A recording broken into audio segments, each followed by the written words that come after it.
All of us are aware, sometimes painfully, of the communications explosion that is taking place today.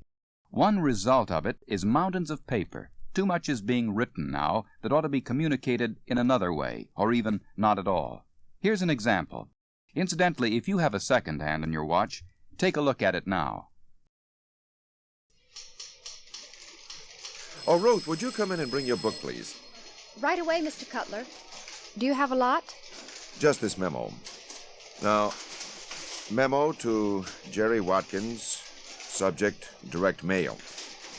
Jerry, I think your idea about at least testing direct mail as an alternative distribution method for the new product is a good one. Go ahead and explore the possibilities and prepare a proposal. Sincerely. That should go out this morning if possible, Ruth. All right, Mr. Cutler. Check that second hand again. And now compare it with this.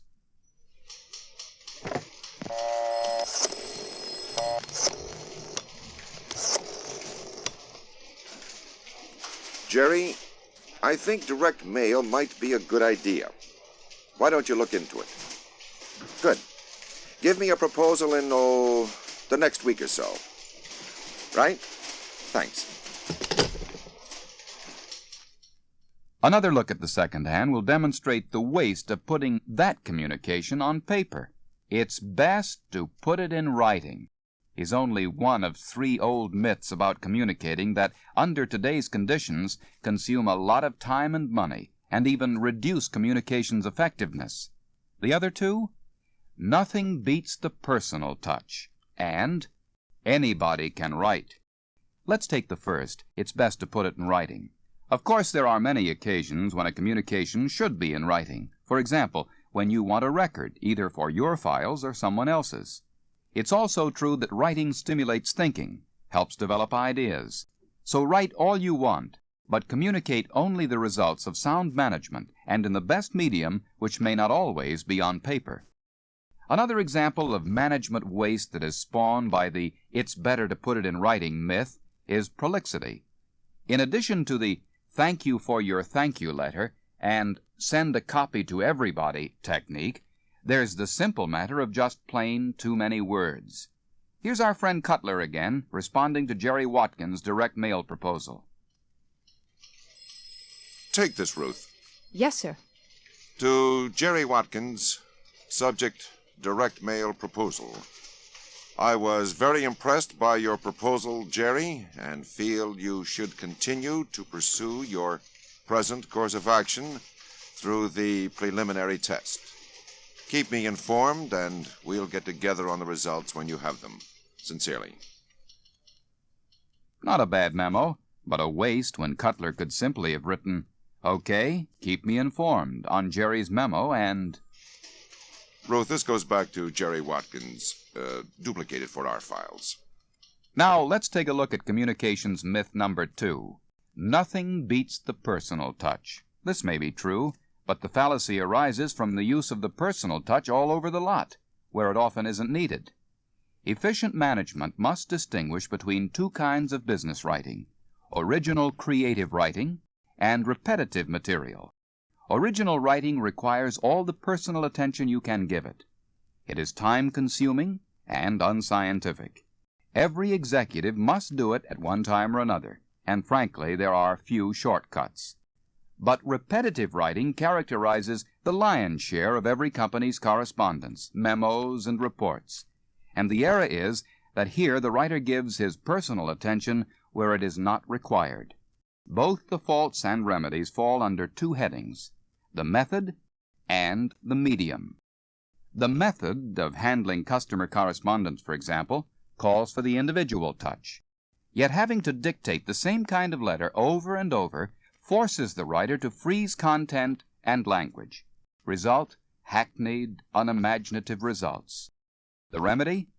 Systematize routine correspondence by developing prefabricated letters, paragraphs, and phrases. Well prepared, these will sound more natural and be more concise. And what about the medium? Perhaps the personal letter is not always necessary. After all, custom writing is becoming an anachronism in an automated world. So, restudy the carrier for every type of written message in your operation. Design letters, memos, and report forms which require a minimum of writing.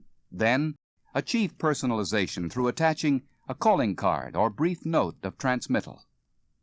Finally, let's take a look at the anybody can write myth. Adele Rogers St. John tells this story about herself and an engineer who built bridges. They were chatting at a party one evening when he made the, to her, astounding statement. You know, Miss St. John, someday I've got to take 3 months off and write a book. As a professional writer, and knowing the agony, sweat, and dedication that it takes to write a book, Miss St. John replied, That's a fascinating idea. I think I'll take 3 months off, too, and build a bridge.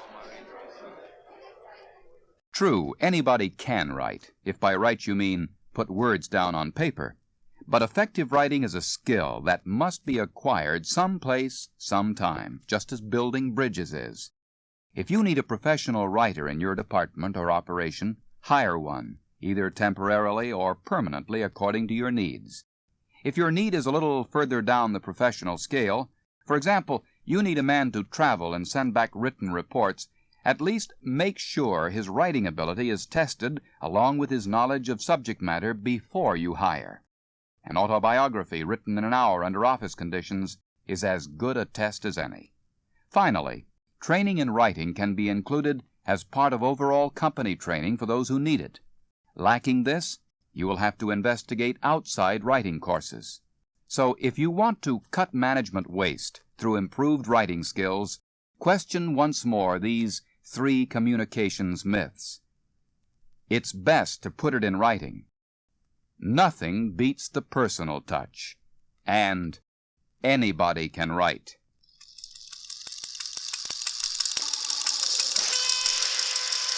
This has been a Nation's Business presentation.